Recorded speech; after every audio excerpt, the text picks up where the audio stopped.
Brady had 4 turnovers, but he took accountability for his role in the loss on his Let's Go podcast this week. Rough day, and man, losing sucks. It's just the reality. There's not a lot of explanation. Unfortunately, I've had to do, too much of that this year. So just learning from it and trying to be better. And obviously woke up at 3 a.m. this morning, just trying to figure out, I just had some real plays yesterday at the end of the day. So you can't win when the quarterback turns it over 4 times, and that's on me. So that's how I feel.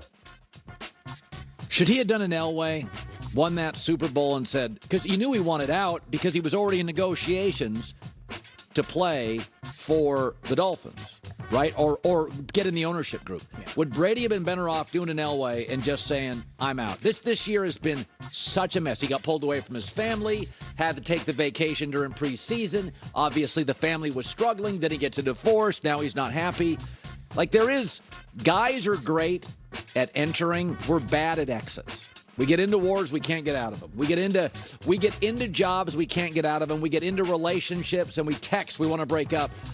There's an argument to be made. Brady would have been just better off. It would have been a much cleaner ending, a Derek Jeter and Elway ending, just like last year. You win that Super Bowl. This is it. And then leave us wondering, could you have won more? Yeah. Instead of watching us view that you can't. Well, I don't spend a lot of time thinking about what ifs, but I am reading this book right now that says, you could have gone all these different paths. And, Colin, I sometimes wonder, what if Brady had retired after the Super Bowl? He probably still's with his wife, right? He's probably in the ownership group. I wonder sometimes, what if you hadn't nuked my website back in the day? I don't know if you remember that. I wouldn't know you. Probably not. No, I mean, it's very weird sometimes if you actually sit there and think about decisions you make and which path you could have gone down. It's almost always better, as a rule for athletes, retire a year early. Easier said than done. I'm not saying, like Elway, it was perfect, he won. Find me the athletes, like Brett Favre, when he had that one great Minnesota run, and he came back the next year. You're almost as a pro athlete. The answer is almost, because you got the money and you got the fame. Yeah. The answer is almost retire. The minute you start thinking about it, like Aaron is talking about it so much now, he's probably best served retiring now or next year. Like one more year with the kids and letting it go. Remember Peyton Manning's final year? He was so bad. Everybody knew, it's over. They win the Super Bowl, instantly, I'm done. Smart, right? Got out at the perfectly right time. Yeah. Not a lot of people do that. All right, final story. In a surprising turn of events, Carlos Correa, I hope I said that right, Correa, will not be joining the San Francisco Giants, Colin. Instead, he's going to the Mets. 12 years, $315 million deal. That's with the a team. lot of money for a guy. The real story is what the heck happened with the Giants. There's several theories floating about, but the switch comes after there was an undisclosed medical issue. Yeah. Right? So were they not willing to give him $315 and the Mets are like, hey, we'll give you $315. Well, I think with Steve Cohen, the owner, are you looking at what they're going to pay $500 million? If you count the tax, the Mets are going to spend $500 million this year for their baseball team. Now, they'll make a couple $100 million back, and Cohen's a billionaire. But in the end, if I have physical issues, if I have issues with your physical, there is no way I'm signing you to a 12-year contract. Yeah. So I don't blame the Giants at all. I would be reluctant, to sign a 6-year contract if you've got physical issues. Baseball's 162 games, 30 spring training games, postseason. We're not talking NFL. You're talking about it's double the length of a NBA season. If you got physical issues, I'm not signing you to a long deal. We don't know what the medical thing is. That's why it's so mysterious. So I had a buddy who's an A's fan say, listen, our payroll is the lowest in the league. Yeah. The Mets' luxury tax is double our payroll. And Colin, you've talked about this. The lack of a level playing field in baseball is a little bit silly. At this point, the Mets payrolls, it's not the same sport as what some of these low payrolls. Well, yeah, listen, the Mets owner is probably richer than the Giants owner, and the Mets owner is a Mets fan. The A's are a AAA baseball team. So make them sell the team to somebody who's going to spend the money, right? Shouldn't the league do that?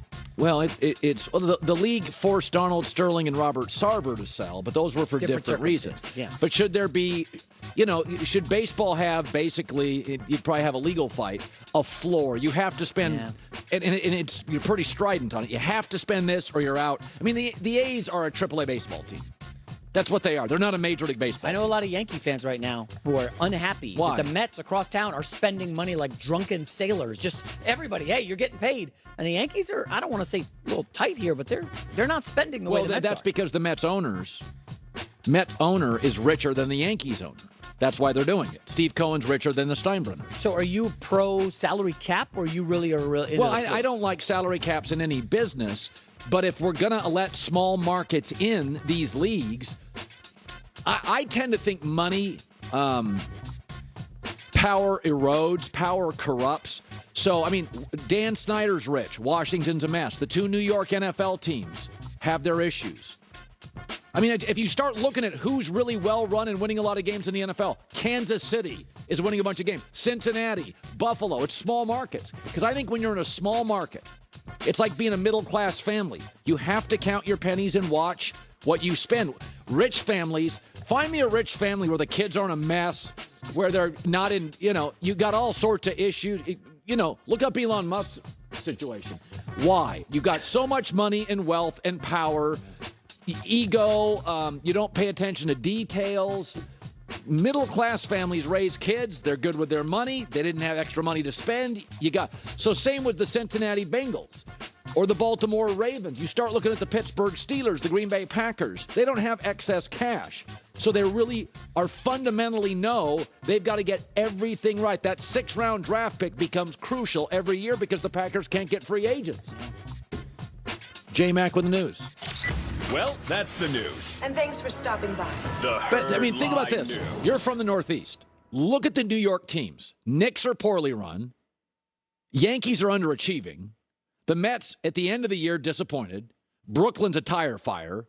Jets have talent, but they're not there yet for a decade. Giants have been a mess for a decade. In 4 years, the World Cup on Fox is going to shatter records. I can't believe how good the records were considering the time the games were on. Yeah. They went up middle of the night. Soccer officially arrived in America. We've been talking about it for years. It's almost like people they talked about tech or streaming and then something arrives and you're like, oh, we all knew soccer was growing, but this World Cup, the ratings for this World Cup, and we were out, Netherlands out of the group stage out. I'm blown away by how many people watched. Well, ratings Saturday for Cowboys-Eagles will be massive. Enormous numbers. Christmas Eve, 4 p.m. Eastern, 1 Pacific on Fox. Of course, the Fox Sports. You don't want to beat people over the head, but I think sports gambling, as it rolls across the country, getting legalized, more people stick around to watch bad games. And the way to increase TV ratings, there's two ways, basically. The cume, how many people watch and how long they can watch. And I do think betting keeps fans around longer in blowout games. Did my team cover? Is it over? Unlike the Packers, they take the knee against the Rams, and half the country's overjoyed, and half the country that bet is crestfallen. So I think bad games, the audience sticks around longer, time spent watching. Don't forget fantasy football semifinals this weekend. I know you're playing, obviously. You've got a good team in fantasy. I have Jalen Hurts as my quarterback. Oh, everybody cares. Not ideal. Yeah. All right, J-Mac with the news. No. Turn on the news. This is the Herdline News. Let's go to the 49ers. They've already won the NFC West, secured a spot in the postseason with 3 games to go. Still battling for playoff seeding. Kyle Shanahan says he does not plan on resting any of his healthy players down the stretch.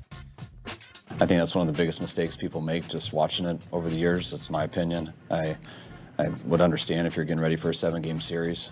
I don't think football's like that. It's 3.5 hours. It's one shot. I've been on a lot of teams where you rest guys and or give guys a few more weeks, and those are usually the guys who struggle the most in that first playoff game.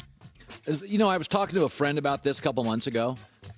Both Tennessee and Green Bay off a bye. There's only 2 byes now, one AFC, one FC. Played stinkers off a bye.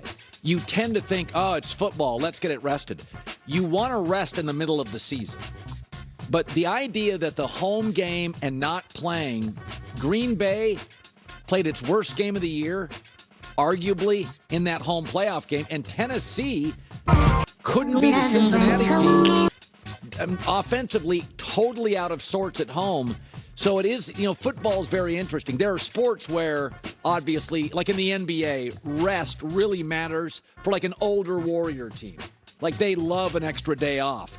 But in football, like guys that get hot, you watch these bowl games. Watch the first quarter of some of these bowl games. Have you watched any of the bowl games yet? None. I haven't watched a play. Not a play. Yeah. You can get rid of 20 Now, the of them. 49ers, Colin, I just looked. They can still get the number 2 seed, right? I think you prefer that, probably, right? You don't.